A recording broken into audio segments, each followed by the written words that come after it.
반갑습니다. 월요일 새벽 예배입니다. 우리 다 함께 사도신경으로 우리의 믿음을 주께 고백합니다.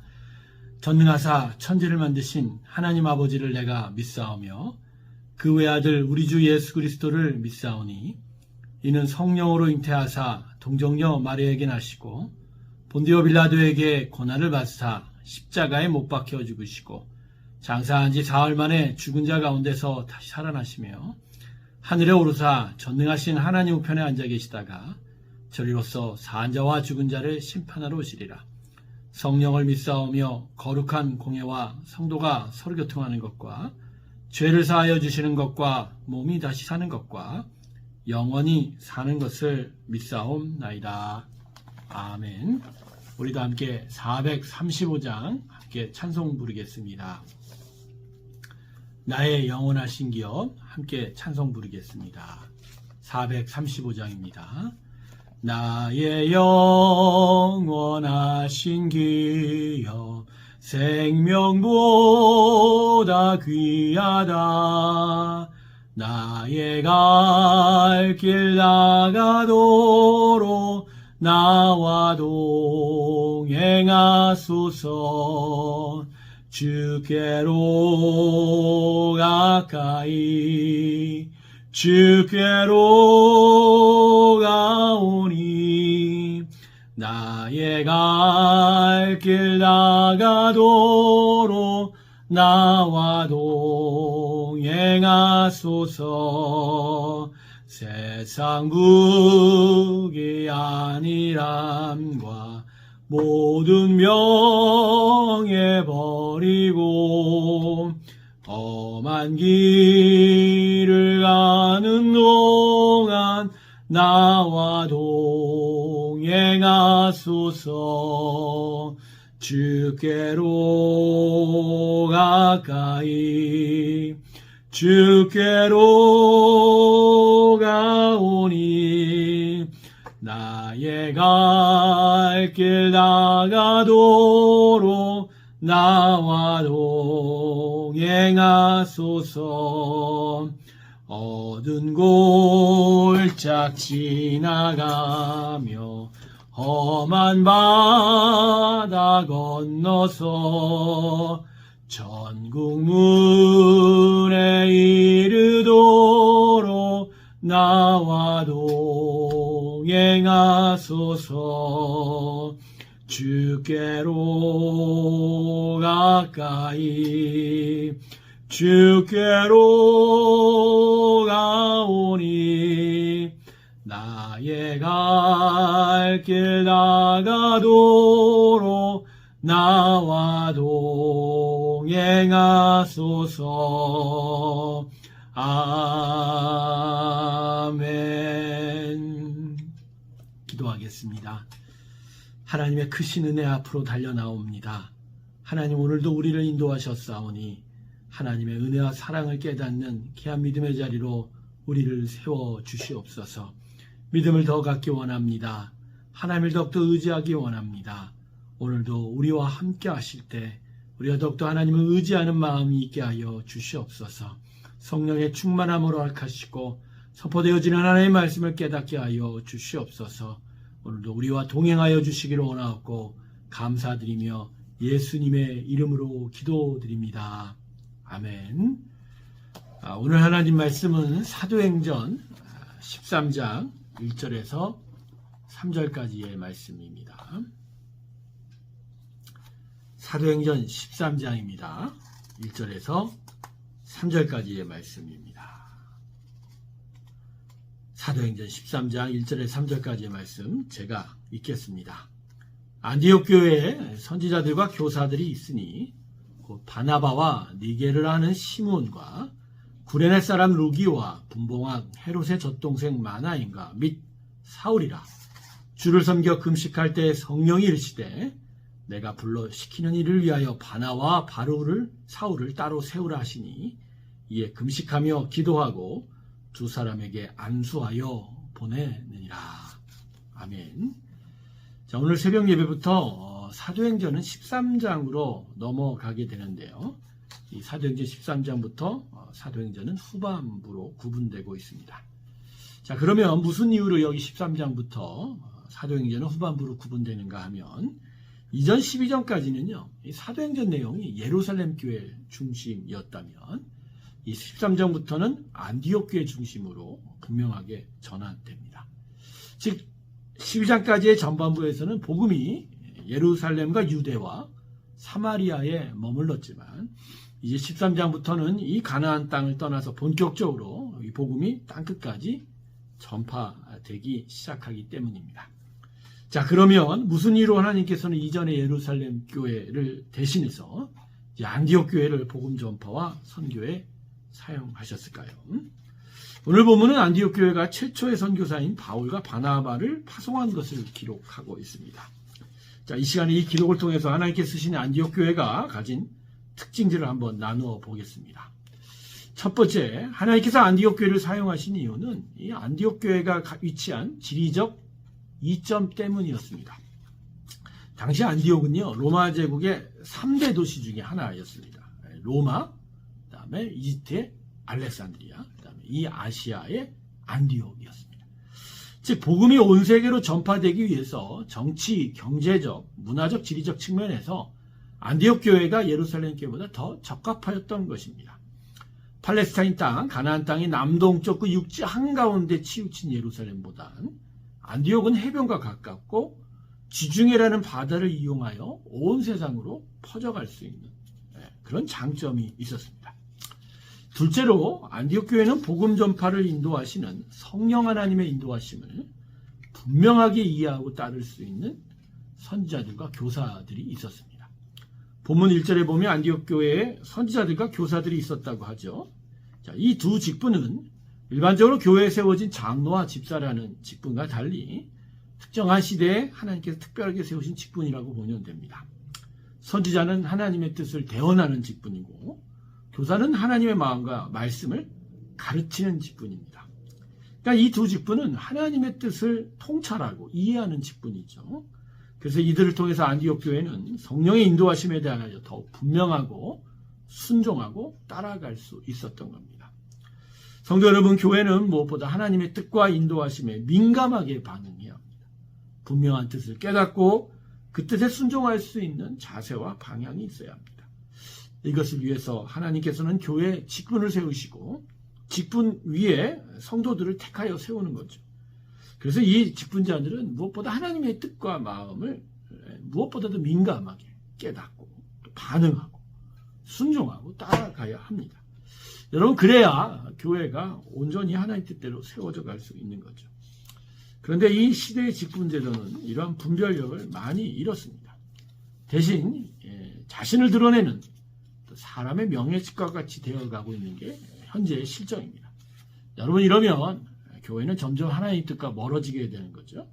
그렇게 하나님의 뜻과 하나님의 마음을 분별하지 못하면 결국 교회는 무너지는 겁니다. 세워져 있어도 하나님과는 별 상관없이 세워가는 것이죠. 저는 목사로서 교회 직분자들을 세우는 일들은 더 많이 고민해야만 하는 자입니다. 그래서 앞으로 새로운 교회 직분에 대해서 좀 더 많은 생각을 이런 말씀을 통해서 하게 됩니다.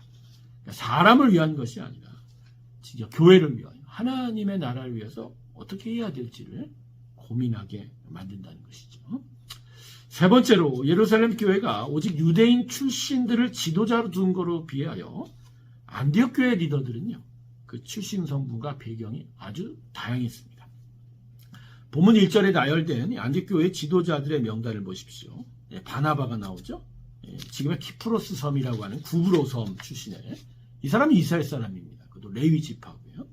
시므온은 니게르라는 라틴어가 검은 자라는 뜻으로 불려진 이름인데 아마도 흑인이었던 것 같습니다. 아프리카 출신으로 추정이 되고요. 루기오는 구레네 사람, 아프리카 북부 해안 지역 사람입니다.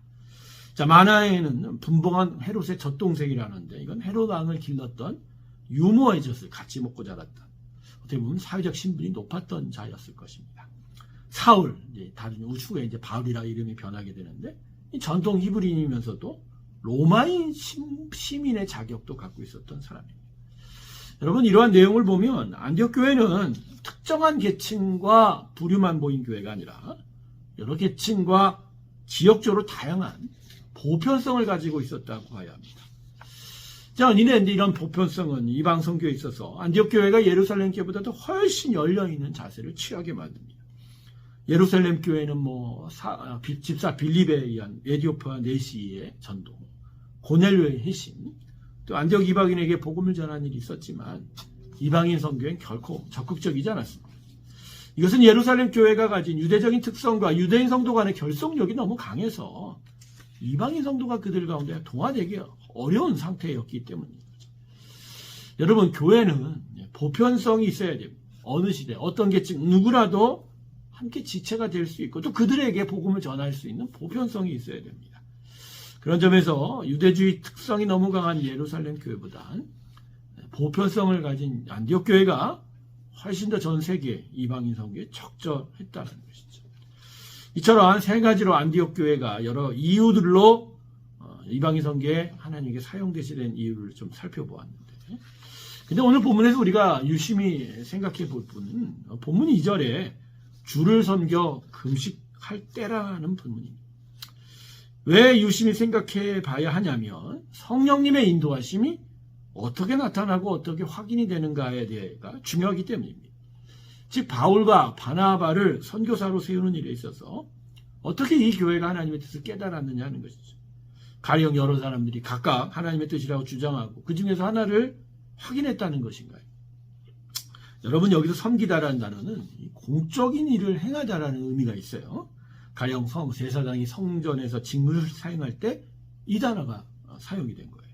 그래서 새 번역은 그들이 주님께 예배하고 금식하고 있을 때라고 번역합니다.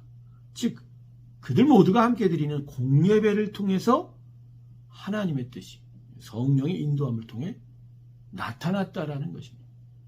생각해 보건대 아마도 1절에 여러 선지자들 중에 한 명을 통해서 뜻을 드러냈을 것인데 그 자리가 교회가 공적인 예배를 드리고 있었던 자리라는 거예요. 그러니까 교회적 사명은 한두 사람이 아니라 전체 교회가 함께 깨달아야 된다는 것입니다. 자, 우리는 여기서 중요한 거 하나를 깨달아야 해요. 개인적인 차원에서 교회를 향한 성령의 인도함이 나타나지 않는다는 거예요. 그러니까 교회 공동체가 함께하는 인도하심이 있어야 된다. 자, 그것을 위해서 그들이 함께 모이는 공예배, 공기도의 자리가 아주 중요한 자리로 사용되고 있다는 것이죠. 그래서 여러분이 목사의 임직과 직분자 임직 그리고 선교사의 파송과 같은 일은 한두 사람의 주장과 생각으로 될 수가 없습니다. 가령 내가 이런 일을 해야겠다. 택도 없는 일이죠. 가령 내가 이런 직분을 하고 싶다. 여러분, 이렇게만 이루어진다면 이거 하나님의 뜻을 무시하고 교회를 무시하는 겁니다. 하나님께서는 이러한 뜻을 함께하는 자리를 사용해서 드러내십니다. 그런 자리들, 그런 예배, 공예배, 공기도를 통해서 교회가 당신의 인도함을 받기를 허락하시는 거죠. 여러분, 그래서 이 주일 예배가 그래서 중요한 거고요. 또 금요 기도회 같은 자리가 매우 중요한 겁니다. 하나님은 교회에 대해서 이런 자리를 통해서 말씀하시고 여기서 성령의 인도함을 주는 것이죠. 여러분, 이게 교회의 성숙함입니다. 한두 명이 아닌 공동체가 함께 예배하고 기도함으로써 주님의 뜻을 분별하고, 물론 주장하는 거는 한두 사람의 입으로 될 수 있지언정 그 모든 것이 공동체의 뜻으로 받아들여지고 확인이 되는 그런 작업입니다. 바로 이러한 일들을 통해서 교회의 여러 일들이 이루어져 가는 것들을 오늘 본문이 이야기하고 있는 거예요. 성도 여러분, 그런 점에서 교회는 함께 기도해야 됩니다. 또 함께 예배하는 자리가 중요합니다. 그런 자리에서 하나님의 성령의 인도함을 받는 일이 정말 교회가 교회다워지고 교회의 귀한 하나님의 교회를 향한 귀한 뜻을 분별하고 세워갈 수 있다. 저는 그래서 우리 새롬교회에게 금요 예배는 정말 중요한 자리라고 생각합니다. 단지 나와서 각 개인의 기도를 원하는 것들을 간구하는 그런 자리가 아니라 교회를 이끌어 가시는 하나님의 뜻들을 분별하고 또 성령의 충만을 통해서 그런 뜻들을 함께 확인하는, 또 그런 일들이 교회를 향하여 교회 인도하시는 굳게 드러나는 그런 자리. 여러분, 금요 예배에 더욱더 집중해 주시길 주님으로 축원합니다. 함께 주일 예배를 드리지만 또 성령의 충만함을 더욱더 간절히 간구할 수 있는 그런 예배의 자리, 교회대회의 자리. 이것 속에서 하나님의 복음 전파의 역사와 교회 부흥의 역사가 우리 가운데 온전하게 나타나게 될 줄로 믿습니다. 오늘 본문을 통해서 성령의 충만함을 받았던 안디옥 교회가 어떻게 사용받았는지를 함께 살펴보았는데, 우리 새롬교회가 이 하나님의 복음 전파의 사명을 잘 감당하며 이 시대에 안디옥 교회 같은 귀한 사명을 감당하는 그런 교회 되기를 소망합니다. 특별히 함께 기도하는 자리에서 하나님 뜻을 분별하고 귀한 나라를 이루어가는 일들이 우리 가운데 가득하길 다시 한번 주님의 이름으로 축원합니다. 기도하겠습니다. 아버지 하나님, 안디옥 교회의 일을 살펴보며 우리 새롬교회도 그러한 일들이 나타나기를 원합니다. 특별히 함께 모여 기도하며 주님의 뜻을 분별하는 우리 새롬교회 되게 하여 주시옵소서. 복음을 전하고 하나님의 나라를 세워가는데 앞장서는 새롬교회 되게 하시고, 이 시대 안디옥 교회 같은 쓰임을 받는 하나님의 귀한 교회 되게 하여 주시옵소서. 한 주간의 삶이 시작이 됩니다. 우리 가운데 함께하여 주시고 주의 나라를 이루어 주시옵소서. 성도들의 삶의 터전을 지키시며 또 보호하시고 믿음의 승리를 이루어 주시고, 아픈 환우들과 함께 하셔서 오늘도 하나님을 의지하며 이겨나가게 하여 주시옵소서. 진리의 반석에 세워진 교회 되게 하시고 성령의 충만함 따라 주의 뜻을 분별하며 나아가는 성령의 인도함을 받는 교회 되게 하여 주시옵을 때, 이제는 우리 주 예수 그리스도의 은혜와 하나님 아버지의 사랑과 성령의 도통하심이 성령 충만함으로 하나님의 뜻을 분별하며 주께를 향하여 나아가기를 주께 기도하며 나서는 하나님의 몸된 새로운 교회와 그 모든 성도들의 삶의 터전들마다 그들의 머리 위에 또 영원토록 함께 하시기를 간절히 축원하옵나이다. 아멘.